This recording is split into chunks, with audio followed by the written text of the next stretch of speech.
The bustling sound of an airport fades as a millionaire in a sharp suit freezes mid-step. His confident stride collapses into shock. Just yards away, a woman from his past, his black ex-wife, stands at the gate with two young twins. The world around him blurs, because the children's faces mirror his own. In that moment, his carefully constructed life is about to unravel. The sound of rolling suitcases and boarding calls filled the busy terminal. Businessmen hurried through security lines, families corralled restless children, and the scent of coffee drifted from the cafes. Among the sea of travelers walked Jonathan Hale, a man who commanded attention without saying a word. His tailored navy suit fit his tall frame perfectly. His polished shoes clicked confidently against the marble floor, and the gold watch on his wrist glimmered under the fluorescent lights. Jonathan was a man the world envied. A self-made millionaire, the owner of a real estate empire and a figure whose name carried weight in elite social circles. Yet despite the outward image of control, there was a hollowness behind his steel-gray eyes. He had built a life of wealth, but in rare, quiet moments, the ghost of one woman lingered. A woman he had once loved more than anything, yet walked away from when his ambitions consumed him. Today was supposed to be ordinary, a flight to London for a high-stakes investment deal. Nothing more. But fate had other plans. As Jonathan made his way toward the boarding gate, something, or rather someone, caught his eye. His stride faltered. His chest tightened. Just a few feet away stood a woman whose presence seemed to slow down time itself. Her posture was poised, her skin glowing under the artificial lights, her aura commanding without effort. She wore a simple yet elegant dress, her hair styled in soft curls that framed her face. Jonathan's breath caught in his throat. It was her Naomi, his ex-wife, the woman he had once sworn to love forever, the one he had abandoned in pursuit of empire and reputation. The years had only made her more graceful, more radiant, and infinitely more unforgettable. But it was not Naomi alone who froze Jonathan in place. Two children stood beside her, a boy and a girl, perhaps 7 or 8 years old. They each carried small backpacks, their eyes wide with the excitement of travel. The boy fidgeted with his shoelaces while the girl clutched Naomi's hand with quiet assurance. Jonathan's world tilted when he looked at their faces. Their deep brown eyes were unmistakable. Their sharp jawlines, their faint dimples when they smiled, reflections of his own. It was like staring into miniature mirrors of himself. The millionaire stopped in the middle of the walkway, unable to move, unable to breathe. The sounds of the airport faded into silence. For the first time in years, Jonathan Hale, the man who could close billion-dollar deals without blinking, was utterly powerless. Memories rushed back, uninvited, Naomi laughing in the small apartment they once shared, dancing barefoot in the kitchen as music played from an old radio, Naomi standing by his side when he was just an ambitious dreamer, before the suits, before the empire, Naomi crying the night he told her it was over, that his future could not include her, because the world he was chasing would never accept a marriage that defied tradition and expectation. He had walked away that night, convincing himself it was for the best. That love was a luxury, but success was survival, and now, standing here in this airport, Jonathan wondered if his greatest victory had actually been his most devastating defeat. Naomi looked up and caught his gaze. For a moment, neither of them moved. Her eyes widened slightly, then softened into something unreadable. Pain, pride, maybe even strength. She did not flinch, did not shrink. Instead, she tightened her grip on the children's hands as though grounding herself in the very proof of her resilience. Jonathan's lips parted, but no words came out. The boy tugged on Naomi's sleeve. "Mom, is that—" "Not now," Naomi whispered gently, ushering them closer to the gate. But Jonathan could not let the moment slip away. He took a hesitant step forward, his heart pounding louder than the announcements echoing above. "Naomi." His voice cracked, barely audible, yet heavy with years of regret. She stopped, her back straight. Slowly she turned, facing him fully now.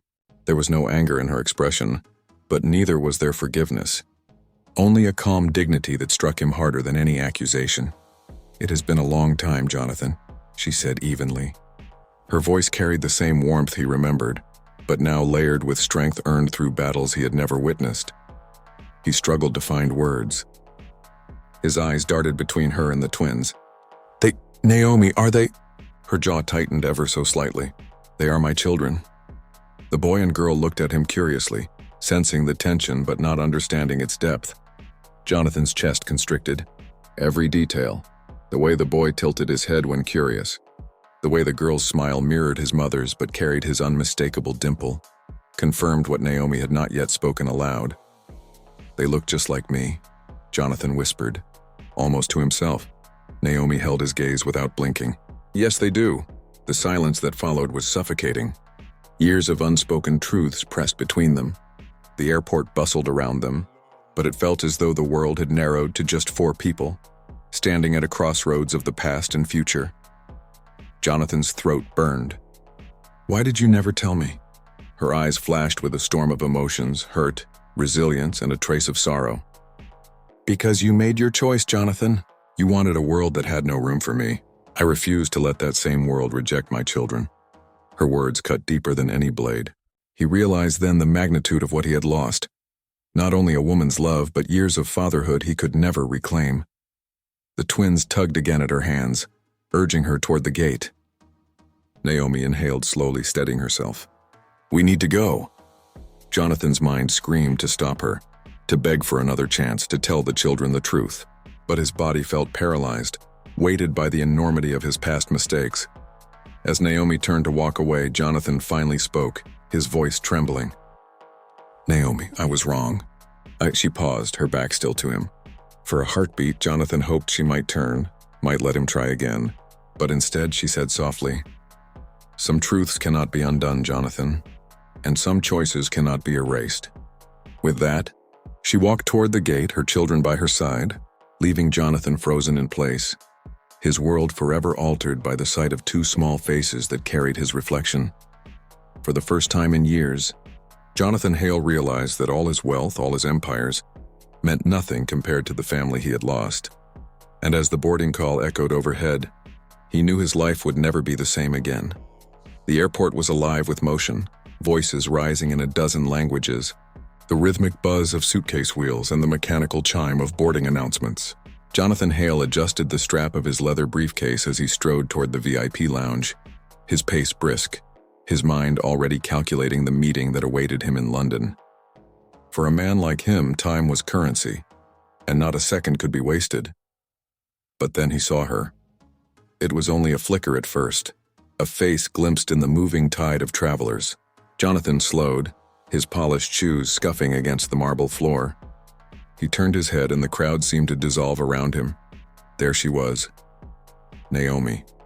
He had not spoken her name in years, yet it came to him now with ease, as natural as breath.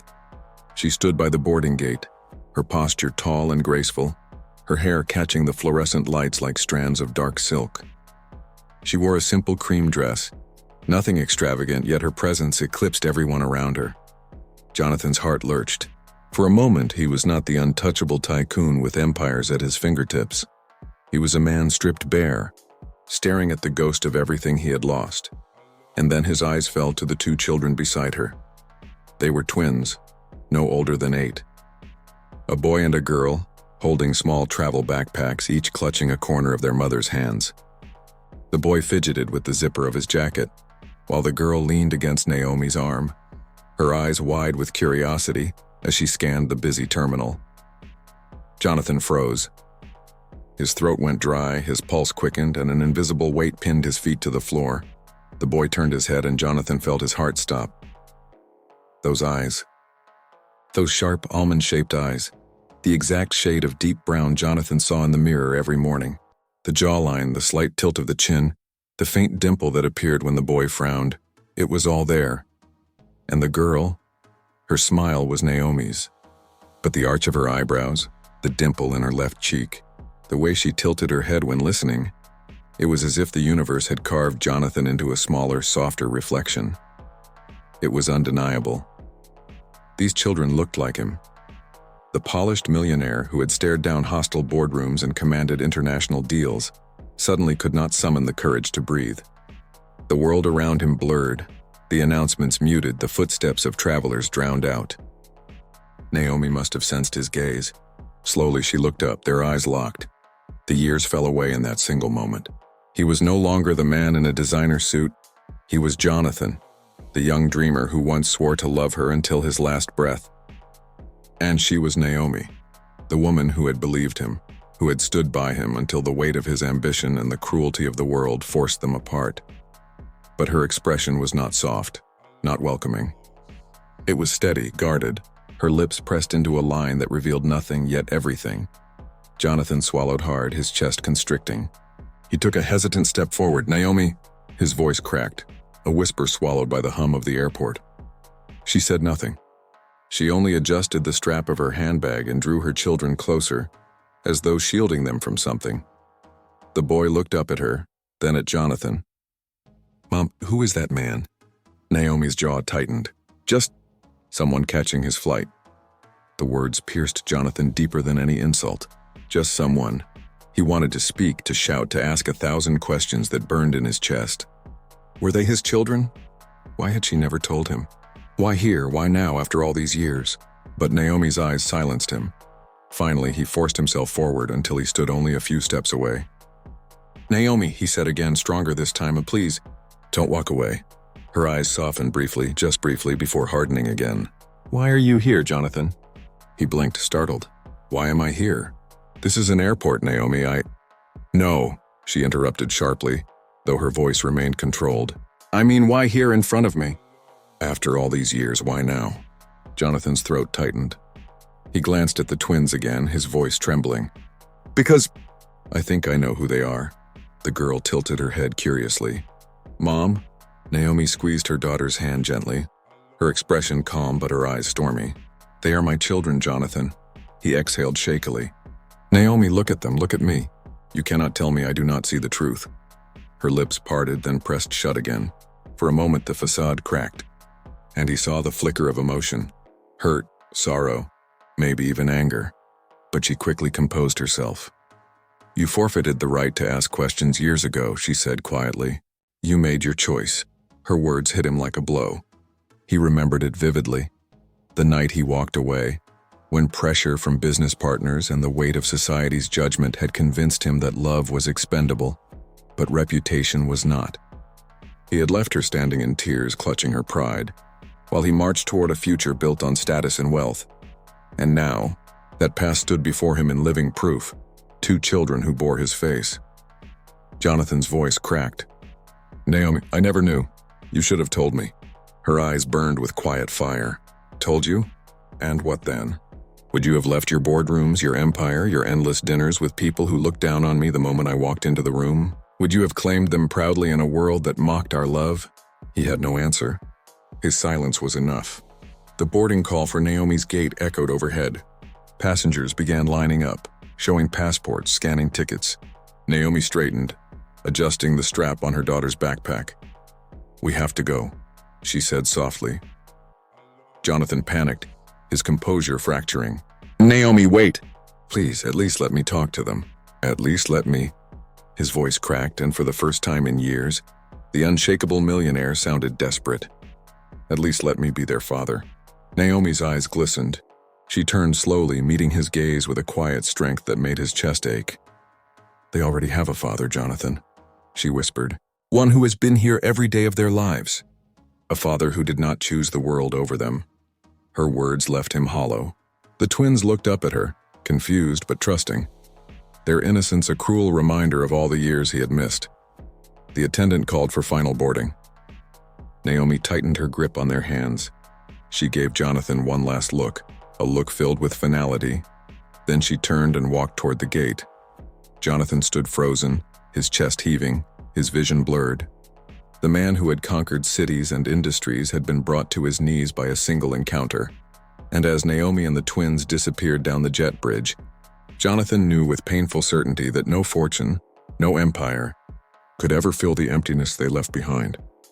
Jonathan Hale had not always been the man who turned heads in every boardroom. Years ago, he was simply a young man with oversized dreams and not much more. Back then, he wore second-hand suits, carried a notebook full of sketches and ideas, and believed that success was only a matter of time and determination. And in those years, there was Naomi. He met her on a rainy afternoon in a downtown cafe. Jonathan had ducked inside to escape the storm, his notes nearly soaked, his confidence shaken by another investor's rejection. Naomi was behind the counter, humming softly as she served customers. She had a warmth about her, the kind that drew people in without trying. When she smiled at him, offering a towel for his dripping hair, Jonathan felt something shift inside him. They spoke that day, and then the next. Soon their conversation stretched late into the night. Naomi had dreams of her own, not of riches or grandeur, but of building a life filled with love, stability, and meaning. She believed in Jonathan's ideas even when others dismissed them. She listened when he doubted himself, encouraged him when he wanted to quit, and celebrated small victories that the world overlooked. Their love blossomed quickly, quietly, and with a fire neither expected. But as Jonathan's ideas slowly began to attract attention, cracks appeared. The investors who once ignored him started returning his calls, but their support came with conditions. They admired his ambition, but they sneered at the woman standing by his side. "She's not a fit, Jonathan," one of them told him bluntly at a dinner meeting. "You're climbing into a world that demands polish, heritage, the right image. You need a partner who reflects that." Jonathan had bristled at the insult, his jaw tight. "Naomi is brilliant, strong, and the best part of me. If you cannot respect her, then you cannot respect me." He left that night, his loyalty to her unwavering. But the comments did not stop. At every meeting, there was another remark, subtle or sharp. Investors whispered. Business associates raised eyebrows. Friends he once trusted questioned whether his relationship would hold him back. And though Jonathan defended her outwardly, the seeds of doubt began to take root. Naomi sensed it. She saw the way he came home exhausted, the way he avoided telling her about certain meetings. One evening, as they sat together in their small apartment, she asked softly, "Jonathan, do you regret choosing me?" He had looked at her in shock. "Naomi, never. You are the only thing that feels real in all of this." She smiled faintly, but her eyes were heavy with unspoken fears. The turning point came months later, when Jonathan was offered the biggest deal of his career, an opportunity that would turn his ideas into a global empire. The catch was simple, brutal, and clear. The investors demanded he sever ties with Naomi. "She's not the image of the future we're selling," one of them said coldly, swirling a glass of wine at a rooftop dinner. "You have to make a choice, Hale. The world or her." Jonathan's chest had tightened with rage and shame. He wanted to walk away, but the numbers haunted him. The opportunity of a lifetime, the chance to build the empire he had dreamed of since boyhood. That night he went home to Naomi, his heart heavy. She was waiting for him, cooking dinner, the small apartment filled with the scent of garlic and herbs. She looked up at him and smiled, and in that moment Jonathan wanted to tell her everything, that he had chosen her no matter the cost. But when the words reached his lips, they twisted. The image of success, the lure of power, the fear of losing his chance all pressed against him. "Naomi," he said, his voice low. We cannot keep doing this," her smile faltered. "What do you mean?" He turned away, unable to face her. "My future, it demands more. They will never accept us. If I keep you by my side, I risk everything." The silence that followed was suffocating. When he finally turned back, tears streamed down her face. Her voice trembled, but her words were steady. "So you are choosing them over me?"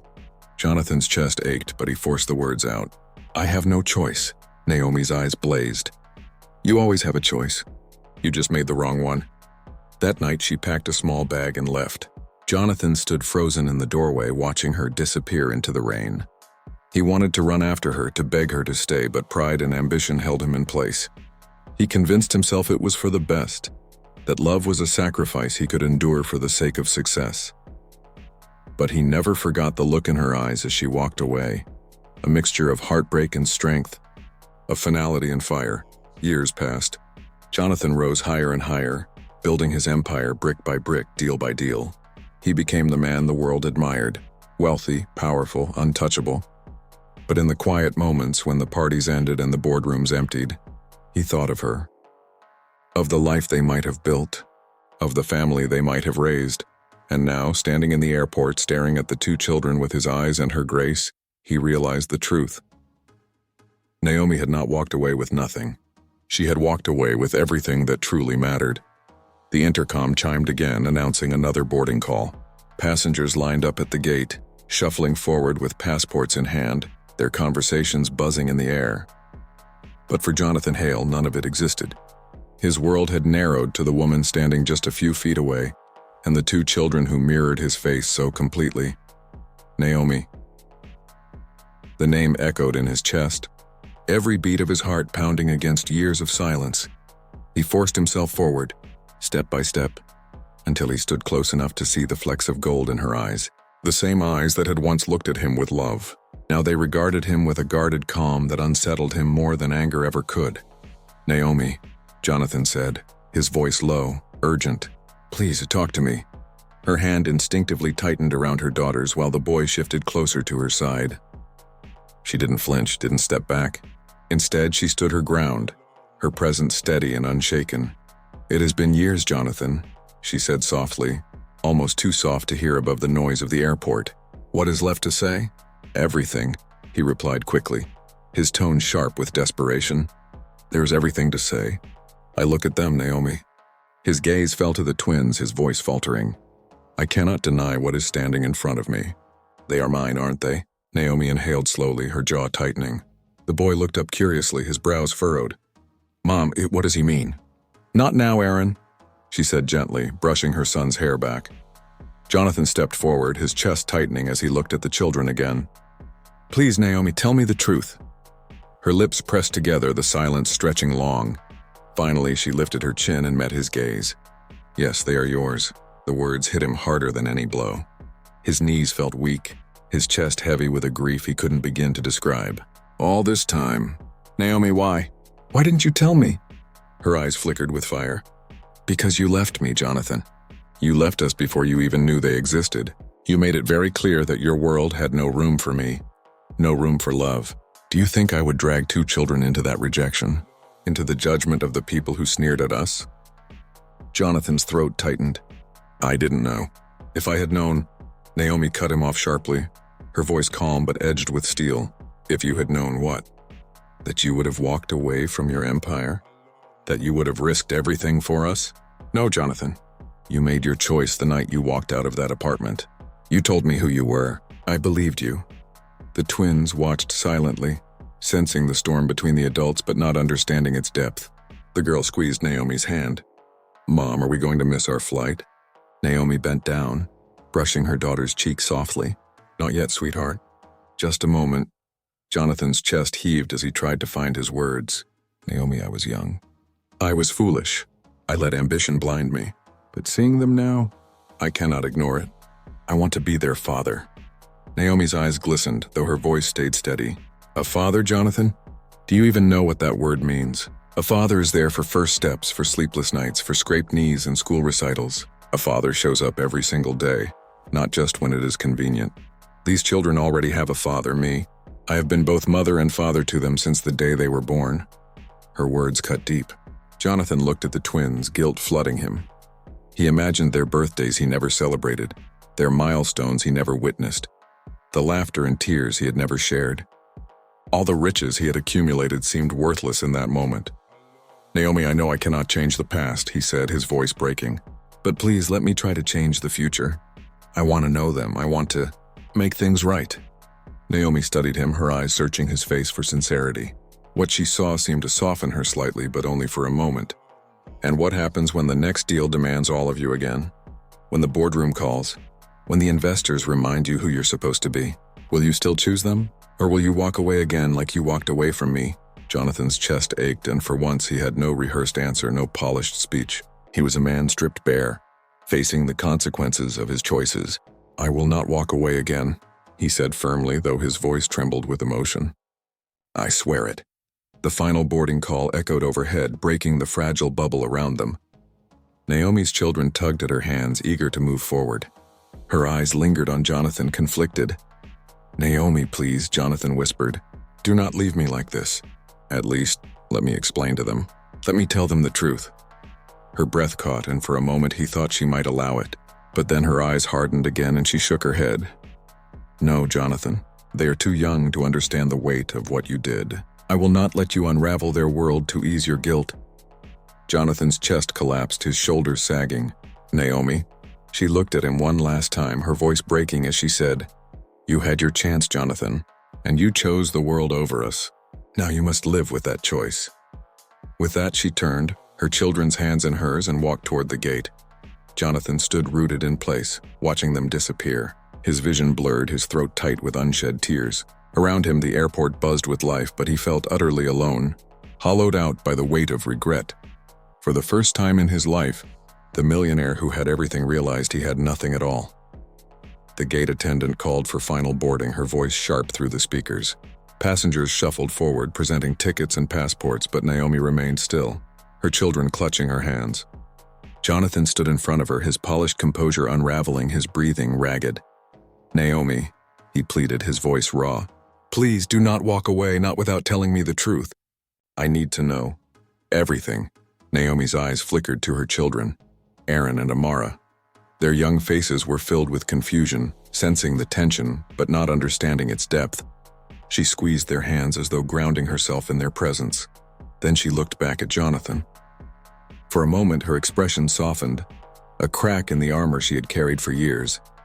"You want the truth, Jonathan?" she asked quietly, her tone trembling with restrained fury. "Fine, I will tell you." Jonathan nodded quickly, desperate, his chest tightening with anticipation and fear. Naomi took a steadying breath, her voice low but firm. "After you left, I found out I was pregnant with them. I thought about calling you, about giving you the chance to come back. But then I remembered the way you looked at me that night. Cold, final, as though I was nothing more than an obstacle in your way. Do you think I would put my children at risk of being seen the same way?" Jonathan's lips parted, but no words came. The image of that night, the rain, the suitcase, her broken eyes came back to him in a flood. Naomi's voice grew stronger. "I raised them alone, Jonathan. I worked 2 jobs just to keep a roof over our heads. I stayed up through the night with fevers, with nightmares, with every question they asked me about why they did not have a father like the other children at school. Do you know what it feels like to watch your child cry because he thinks he is less than others? Because he believes his father did not want him?" Jonathan's chest caved in. He looked at the twins, Aaron staring curiously at the ground, Amara hugging her mother's arm, and guilt slammed into him like a tidal wave. Naomi's voice cracked now, but she pressed on. "There were days I went hungry so they would not. Nights I sat in the dark wondering if I had the strength to keep going. But I did. Not for me, Jonathan, for them. Because they deserved to grow up knowing love, even if it came from one parent instead of 2. I refused to let your absence define them." Jonathan's throat tightened. His hand shook as he whispered, "Naomi, why didn't you call me? Why didn't you give me the chance to choose?" Her eyes flared with pain. "Because you already chose. You chose money, power, reputation. You made it clear that the life you wanted had no space for me. And if it had no space for me, how could it have space for them? I would not let my children grow up begging for scraps of your affection while you paraded your success to the world." Jonathan staggered back a step, as though her words had physically struck him. "I would have—" "No, Jonathan." Her voice broke, sharp with finality. "You would not have. If you truly wanted me, if you truly wanted us, nothing could have stopped you. But you walked away, and I learned then that I could never depend on you, so I built a life without you." Her shoulders rose and fell as she exhaled shakily, her eyes shimmering with tears she refused to let fall. "I taught them to be strong, to be proud of who they are. I taught them that love is not measured in money, but in presence, in sacrifice, in the little moments that matter. Everything you were too busy to give." Jonathan's hands trembled as he reached out, though he did not dare touch her. "Naomi, I am sorry. I am so sorry. I cannot undo what I did, but please let me be part of their lives now. Let me know them, let me try." Naomi studied him, her face torn between sorrow and defiance. For a long moment she said nothing. Finally she spoke, her voice low, trembling. "Do you know what the hardest part of all this has been, Jonathan? It is not the sleepless nights. It is not the struggle or the judgment. It is the fact that deep down I knew you could have been a wonderful father, if only you had chosen to be." Her words shattered him. Jonathan's knees felt weak, his breath uneven. The twins looked between their parents, their innocence magnifying the weight of the moment. Aaron tugged at Naomi's sleeve. Mom, is he our dad?" The question hung in the air like a knife. Naomi's heart clenched. She looked at Jonathan, then at her children. For the first time, her composure faltered. Tears welled in her eyes. "Yes, she whispered softly. He is. The twins' eyes widened, their faces a mixture of surprise and wonder. They turned to Jonathan, who stood frozen, his face streaked with emotion. Jonathan knelt down, tears streaming, his voice breaking. I am so sorry. For not being there. For missing everything. But if you let me, I want to be here now. I want to know you. I want to be your father. The children glanced at Naomi, uncertain. She placed a protective arm around them, her own tears falling freely now. You do not get to erase the past with apologies, Jonathan, she said softly, her voice trembling but resolute. You want to be their father? Then prove it. Not with words, not with money, but with actions, because they deserve nothing less. The final boarding call echoed again. Naomi wiped her tears quickly and guided the twins toward the gate. She paused once, looking back at Jonathan, broken, kneeling on the airport floor, his empire meaningless in the shadow of the family he had lost. Goodbye, Jonathan, she whispered, for now. And then she walked away. Jonathan remained on the ground, his chest heaving, his hands shaking. For the first time in his life, the millionaire who had conquered the world realized he had been defeated, not by rivals or markets, but by his own choices. And as Naomi and the twins disappeared into the crowd, he made a silent vow. He would not let this be the end. Jonathan Hale remained kneeling on the marble floor of the airport long after Naomi and the twins had disappeared down the jet bridge. The sounds of rolling suitcases and intercom announcements buzzed faintly around him, but he barely noticed. His empire, his wealth, his meticulously curated life, all of it suddenly felt meaningless. He had everything the world could envy, yet in that moment, he felt utterly empty. He had spent decades chasing success, building buildings, signing contracts, and attending galas. He had amassed a fortune that could buy entire cities, yet he had neglected the most precious treasure of all, family. Jonathan's mind replayed Naomi's words over and over, as if they were etched into his very soul. You want to be their father? Then prove it. Not with words, not with money, but with actions, because they deserve nothing less. Her voice resonated with the force of truth, and he realized that all his wealth, all his power, had been a shield against facing his own emptiness. He had thought money could fill the void left by absence, pride could cover regret, and success could replace love. But now he knew better. He remembered the twins' faces, Aaron's curious eyes, Amara's dimpled smile, both mirroring him in ways that were impossible to ignore. Their innocence, their laughter, their very existence highlighted the depth of his failures. He had been absent for their first steps, their first words, their birthdays, their scraped knees. He had forfeited time he could never reclaim. For the first time in his life, Jonathan felt powerless. He had conquered markets, negotiated billion-dollar deals, and influenced powerful people, but none of that mattered now. All that mattered was the life he had abandoned, and the woman who had carried its weight alone. He thought back to the night Naomi had left him, the storm outside their apartment, the pain in her eyes, and the finality of her departure. He had told himself that ambition demanded sacrifices. Now he understood that the greatest sacrifice had been his own heart. He had gained a fortune but lost what truly mattered. Jonathan stood slowly, feeling the weight of his past pressing down on him. For the first time, he allowed himself to truly grieve, not just for the lost love, but for the lost moments, the lost years, the lost opportunity to be a father. He walked to a nearby window overlooking the airport runway. Planes roared past, taking people to destinations he had never thought twice about. Yet he felt grounded, rooted in a painful awareness of his own failures. He realized that life could not be rebuilt with money or influence. Redemption required action, humility, and patience. Jonathan thought of the small things he could have done: reading bedtime stories, attending school plays, teaching them to ride bicycles, celebrating their first drawings. None of his grand gestures or luxurious gifts could replace the simple acts of presence and love. Every skyscraper he built, every signature deal he closed, now seemed hollow compared to the moments he had missed. He made a vow then, silently but firmly. He would not allow this second chance, this rare opportunity to reconnect, to slip through his fingers. He would earn their trust slowly, patiently. He would not rely on his wealth to impress them. He would rely on his actions, his commitment, and his presence. Jonathan also realized that his love for Naomi had never truly faded. He had buried it beneath ambition, disguising longing as pragmatism. Now he saw clearly that true success was not measured in net worth or accolades, but in relationships, loyalty, and integrity. Naomi had survived, thrived, and raised children alone. She had transformed her pain into strength. And in that, she had set an example that humbled him. His mind raced with questions. How could he approach them? How could he show the twins that he had changed, that he was worthy of their trust, that he could be the father they deserved? Could Naomi ever forgive him? Could he forgive himself? Jonathan knew the answers would not come quickly. There would be no instant redemption, no magic solution. He would have to prove himself through consistent effort, humility, and sincerity. Every action from now on would need to reflect the depth of his commitment. Every word would need to be backed by integrity, every gesture by care.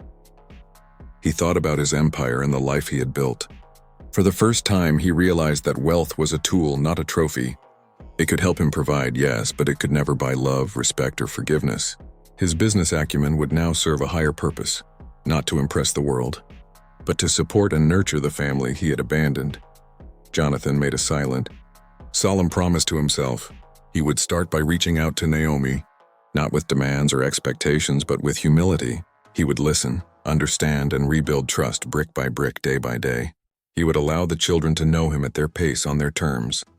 He would learn from Naomi's example and strive to be a man worthy of the family he had forsaken. The roar of a departing plane reminded him that life moves forward whether one is ready or not. Time would not wait for his regrets, and opportunity, real opportunity, was fleeting. But he could choose now. He could choose presence over pride, love over ambition, action over words.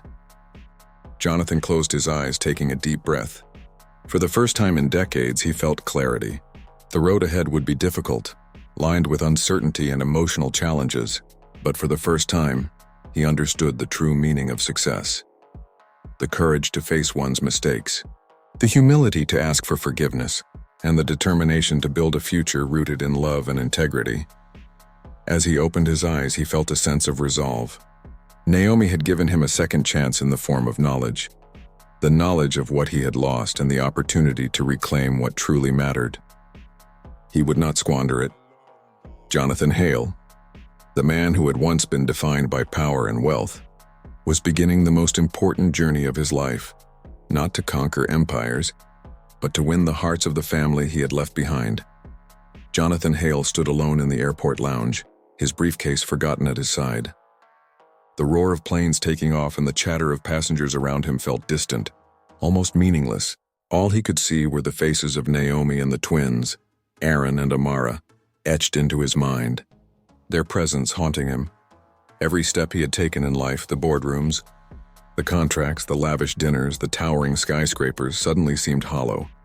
He had spent decades climbing to the pinnacle of success, only to realize he had abandoned the one thing that mattered most: family. Naomi's words echoed in his mind. You want to be their father? Then prove it. Not with words, not with money, but with actions. Because they deserve nothing less. He knew what he had to do, but fear gripped him. How could he approach them after years of absence? How could he earn the trust of two children who had never known him? How could he convince Naomi that he had changed when the past screamed louder than his promises? Jonathan inhaled deeply, straightening his shoulders. He could not undo the past, but he could shape the future. He had to choose, not for prestige, not for pride, but for the family he had forsaken. He approached Naomi once more, carefully, his steps deliberate. Naomi, he said softly, I know I do not deserve your forgiveness. I know I have been absent for years and I cannot undo that. But I am asking for them, for us, please let me try. Let me be part of their lives. Let me be the father they deserve. Naomi's eyes softened, but she remained guarded. Words are easy, Jonathan. Actions are what matter. You have been absent for too long. Can you truly understand what it takes to earn back trust after such a betrayal? Jonathan met her gaze with unwavering sincerity. I understand more than ever. I understand the mistakes I made, the pain I caused, and the life I abandoned. I do not expect you to welcome me with open arms. I only ask for a chance to show them that I can be different, that I can be present, that I can love them the way they deserve. The twins, sensing the tension, peered curiously from behind Naomi. Aaron tilted his head. "Mom, can we try?" Amara nodded slightly, clutching her mother's dress. Naomi's heart swelled as she looked at her children. They were willing to take the first step. And perhaps she thought it was time she allowed herself to take one as well. Naomi exhaled slowly, steadying herself. "Jonathan, it will not be easy. There will be setbacks. They are cautious as they should be. And I will watch every step, but I will allow it. Because they deserve to know their father, and perhaps you deserve the chance to prove yourself." Jonathan felt a rush of relief, mixed with humility and determination. He bowed his head slightly, his voice steady but soft. "Thank you, Naomi. I will not waste this chance.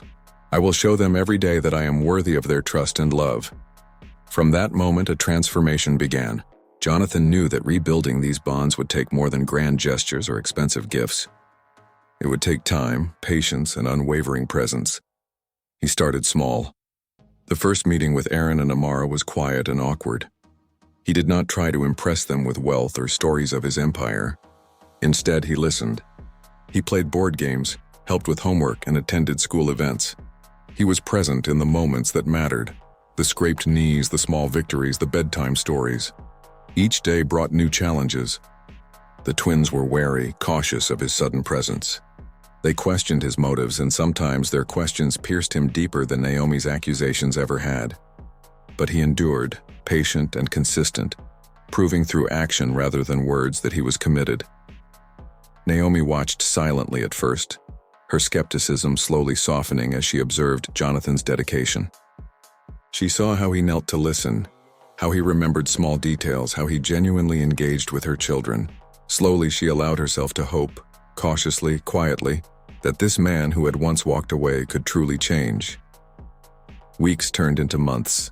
Jonathan's relationship with the twins deepened, built on shared experiences and small victories. He taught them to ride bicycles, helped Aaron with math homework, and read Amara's favorite stories at bedtime. Every smile, every laugh, every moment of trust was a brick in the foundation he was rebuilding. And then came the moment that marked a turning point. One evening at a school recital, the twins performed a small dance together. Jonathan sat in the front row, his heart swelling with pride and emotion. As they finished, the applause rang out, and he realized something profound. He was no longer an outsider in their lives. He was part of their world, not through wealth or status, but through love, effort, and unwavering presence. Naomi, standing a few rows back, caught his eye. For the first time in years, she smiled at him, not the guarded, wary smile, but one filled with understanding, forgiveness, and perhaps a spark of trust that had been absent for so long. That night, as they left the auditorium, Naomi handed Jonathan the children's hands. He squeezed them gently, grateful for the trust she had placed in him. "I never want to take this for granted," he whispered, more to himself than to anyone else. Naomi glanced at him, a quiet acknowledgement in her eyes. "Then prove it every day," she said softly. Jonathan Hale had changed. He was no longer defined solely by power, wealth, or empire. He was defined by love, by presence, and by the courage to face his past mistakes and make amends. The man who had once walked away from love had returned, not as a conqueror, but as a father, a partner, and a man transformed by the lessons of loss and redemption. And as they walked together toward the exit, hand in hand, the airport around them seemed brighter, more vibrant. The roar of departing planes now sounded like possibility, and the future, once a source of fear and regret, felt filled with hope. Jonathan knew that there would still be challenges, moments of doubt, and times when patience would be tested. But he also knew that love, earned, nurtured, and present, was worth every struggle. He had lost so much, but in choosing to act, to commit, and to rebuild, he had found something far greater than any empire could ever provide: family, trust, and redemption. And for the first time in decades, Jonathan Hale smiled, not with pride, but with the quiet, steady satisfaction of a man who had finally chosen what truly mattered.